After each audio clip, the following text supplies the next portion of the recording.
لیکن ہم کس رسول کو مانتے ہیں کہ جو پتھر کھاتا ہے اور فرشتہ آ کر کہتا ہے کہ اس قوم پر عذاب کیا جائے، اللہ کا نبی ان کے لیے دعا مانگتا ہے، ان کی نجات کے لیے۔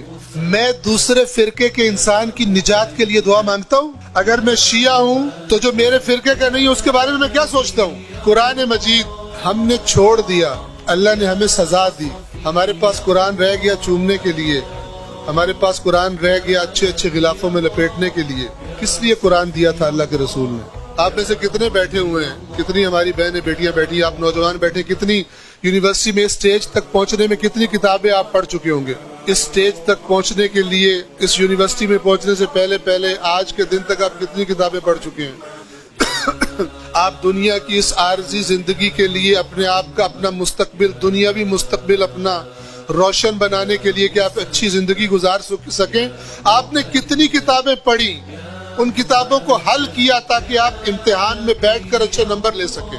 ان کتابوں کو اپنے ذہن میں لائیے کہ جتنی محنت آپ نے ان کتابوں پر کی ہے، اس محنت کا کتنا حصہ آپ نے اللہ کی کتاب کو سمجھنے پر صرف۔ کیسا قرآن، کیسا رسول؟ رسول اللہ کی شان میں شعر کہہ دینا، رسول اللہ کے جشن پر جھنڈیاں لگا لینا، رسول اللہ کے جشن پر مثلا مٹھائیاں بانٹ دینا اور ایک دوسرے سے نفرت کرنا، اور قرآن مجید کے بارے میں کچھ بھی علم نہ ہونا کہ اس کے اندر کیا لکھا ہوا ہے۔ میں آپ کو مثال دیتا ہوں، آپ سب جانتے ہیں پاکستان کی ایک بہت ہی عظیم شخصیت اور محبت کا پیکر اور فرقہ واریت کے اس زہریلے ماحول سے خود کو اللہ نے جس کو آزاد کر دی ہے، مولانا طارق جمیل صاحب، ان کی خدمت میں ایک دفعہ حاضر ہوئے، ان سے ملاقات تھی تو قرآن مجید کی ایک آیت ان کے سامنے رکھی اور میں نے کہا کہ اس آیت کے بارے میں آپ کیا کہتے ہیں؟ وہ آیت کیا تھی پہلے سن لیجئے، آپ جانتے ہوں گے۔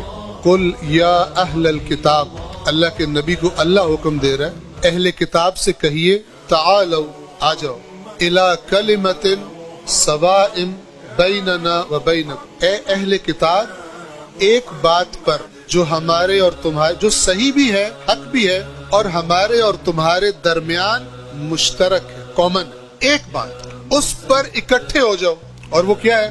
اللہ نعبد الا اللہ، کہ ہم اللہ کے علاوہ کسی کی عبادت نہ کریں، ولا نشرک بہ شیئا، اور اللہ کے ساتھ کسی کو شریک نہ بنائیں، ولا یتخذ بعضنا بعضا اربابا من دون اللہ، اور اللہ کے علاوہ کسی کو رب قرار نہ دیں۔ اس توحید پر ہم اکٹھے ہو جائیں۔ میں نے مولانا طارق جمیل صاحب سے کہا کہ اس میں اہل کتاب کو جو دعوت دی جا رہی ہے اس میں رسول اللہ کی رسالت کا بھی تذکرہ نہیں۔ جا کے آیت دیکھ لیجئے، آیت نمبر 63 یا 64 اگر میں غلطی نہ کروں، سورۃ آل عمران، جہاں مباہلہ کی آیت ہے نا، اور میں کہا کرتا ہوں اپنوں میں جب ہوں تو کہا کرتا ہوں کہ ہم مختلف فرقوں نے قرآن کی تقسیم کر لی ہے، اپنی اپنی کچھ آیات چن لی ہیں، ان میں سے ایک آیت مباہلہ ہے۔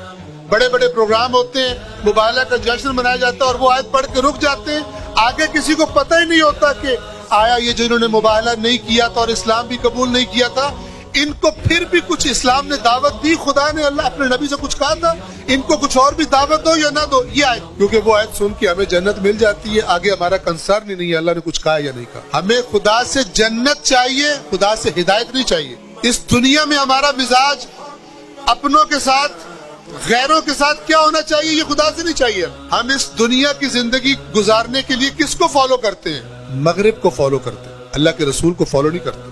جو ویلیوز اور اقدار خدا کا رسول دے کے گیا اس کو فالو نہیں کرتے، اور اس کا نتیجہ ہماری آپس کی نفرت ہے۔ تو میں نے مولانا سے کہا کہ اس کے بارے میں آپ اپنا اظہار خیال فرمائیں، آپ کیا کہتے ہیں؟ انہوں نے جواب میں، طارق جمیل صاحب نے جواب میں یہ فرمایا کہ یہ اسلام کا دعوت دینے کا اسلوب سکھایا ہے اس آیت نے، یعنی ایک مسلمان جب دوسرے کے پاس جائے گا، اس کو دین کی بنیاد پر اس سے بات کرے گا تو سب سے پہلے وہ چیزیں سامنے رکھے گا جو مشترک ہے، جو کامن چیزیں سب سے پہلے وہ سامنے رکھے گا۔ یہ قرآن کی تعلیم ہے۔ ہم کیا کرتے ہیں؟ آپ مختلف جو مسالک ہیں ان کی محفل کو دیکھ لیں، جب بھی کسی دوسرے مسلک کی بات آئے گی، کتنے پاکستان کے علماء ایسے ہیں کہ جو اپنے مسلک کے لوگوں سے یہاں سے بات سٹارٹ کریں کہ بھائیو اگرچہ اختلافات ہیں لیکن اختلافات سے زیادہ ایسی چیزیں ہیں جو ہماری اور ان کی مشترک ہے۔ آپ نے سنی ہے ایسی باتیں؟ کامن چیزوں کی بات کی جاتی ہے، کیوں؟ کامن چیزوں سے دلوں میں محبت پیدا ہو۔ ہم شروع ہی اختلاف سے کرتے ہیں، ہم وہ مسلمان ہیں کہ جو رسول اللہ کی سیرت کا سب سے پہلا جو سرچشمہ ہے وہ خود اللہ کی کتاب ہے۔ رسول اللہ کی زوجہ حضرت عائشہ سے کسی نے سوال کیا رسول اللہ کا اخلاق آپ کیسے بیان کریں گی؟ انہوں نے جواب میں فرمایا کہ رسول اللہ کا اخلاق خود قرآن ہے، یعنی قرآن پڑھ لو، جو وہاں تمہیں ملے گا وہ رسول اللہ کا اخلاق ہے۔ صلوا على محمد وآل أحمد